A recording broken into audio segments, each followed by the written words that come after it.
স্কুলৰ পৰা ঘৰ আহি থাকোঁতে আজি স্কুটিৰ পৰা পৰিবলৈ লৈছিলোঁ কাৰণ মই বহুতেই বেছি ভয় খাইছিলোঁ কাৰোবাক দেখি। ব'লক কাক দেখি ভয় খাইছিলোঁ এতিয়া চাবলৈ যাওঁ। এতিয়া জংঘলৰ মাজত সোমাই আছে চাওকচোন।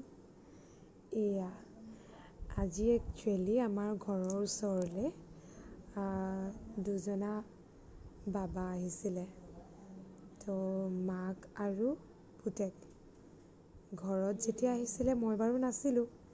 মায়ে হেনো আলু খাবলৈ দিলে, আম খাবলৈ দিলে আৰু মাউতজনক চোৱা চিতা কৰিবৰ কাৰণে অলপমান মাননিও দিলে। পিছে পাছত ভাবিলোঁ যে হাবিৰ ওচৰত আছে বুলি শুনিলত চাবলৈ গ'লোঁ আমি।